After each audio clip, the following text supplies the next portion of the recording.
continue on.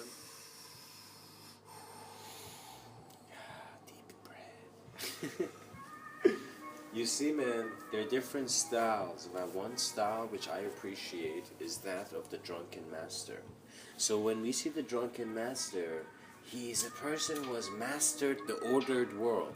You have mastered structure, you have mastered rhythm, you have mastered skill as a human being, but you get drunk because you know that mastery means transcendence of the mastery that is shaped now. So it is a state of being where you are an observance of the process within the moment. So this state is where the drunken master is drunk. He takes himself to his absolute point where his body has no reason to be able to do something perfect, and his being brings back his skill.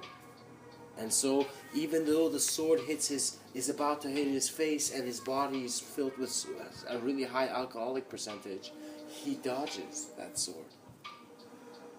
Because he knows that once you know something, you are within a sense of empty, but in a way particular space of time, seeing that as you look at your own understanding, you free yourself.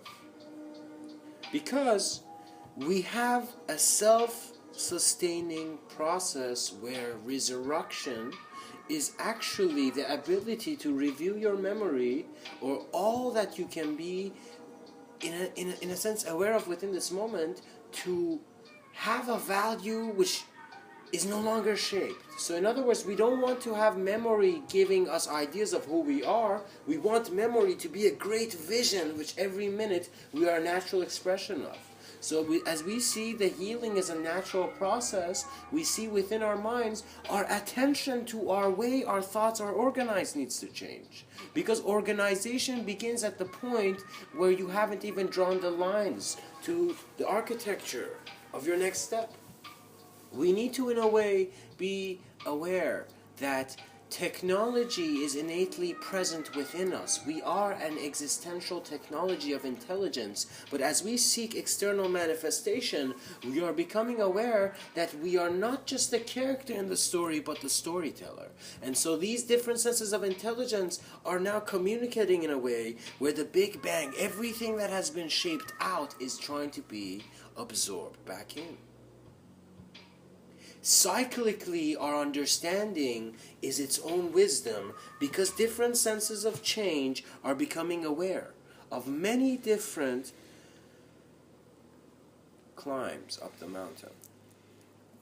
We want to take the gentleness of the bird, we want to take the peacefulness of the river, and to see that within this cosmos we are here to look at it.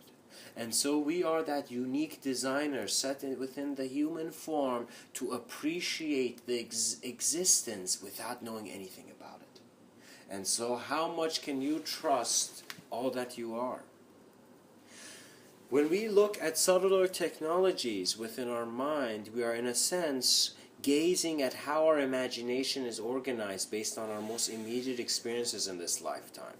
But soon we recognize that subtler technologies can become information streams that are non-linear. What that means is that you see at the edge of your most imaginative idea, there is a sense where your imagination is speaking back. And you see the natural tides. And you see the process of being is not one to think about, but when you read it in a book, those lines of poetry tell you, wow, the words are prophetic because the words are telling you, look beyond me. Gaze to the value that is innately present within you, you know. Existential questions make you become very clear, because what do you have other than your most honest statements being produced within? We are now understanding that how we have been conducting our lives has been using linear and organized methods. We want to structure how our next footprint would be, but you need to add non-linear elements. You need to see even the non-linear is intelligent. Even the drunken master can teach you a lesson. You see all those people who you thought were in pain, the essence of their being and the honor that you could see within the light that emanates through all You cannot judge. You cannot feel sorry. You cannot feel you're in a destructive modality where you cannot escape how everything is charging at you. The way you choose to live your life begins with how gentle you are with the imagination that is trying to communicate to you when you are open to receive from your clearest avenue, from your clearest platform. Intelligence is a process where you are remembering who you are.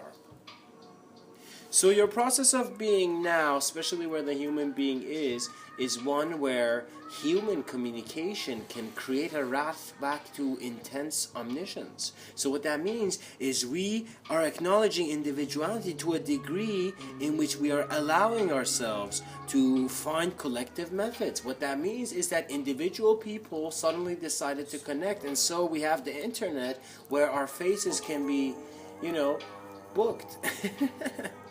But in a sense, we see that imagination is natural. So when you trust nature, you simply observe what is there. And when you observe what is there in your imagination, you do not ignore what your memories are suggesting at first. You are playful with them. And the dancer who is dancing with the illusion, with the problem, sees that he cannot remain in an elusive state of being. Playfulness raises you.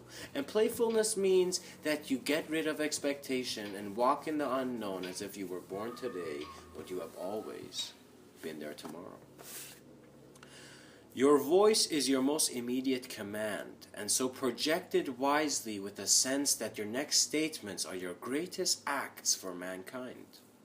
Speak with a gentleness that suggests that art can prosper, that if there was a being that came from anywhere, we would allow it to express its most creative ideas. We would listen, and the ability of man to listen gives it the potential to learn as the seed sprouts. For an omniscience, all questions are answered. Much blessings, and namaste.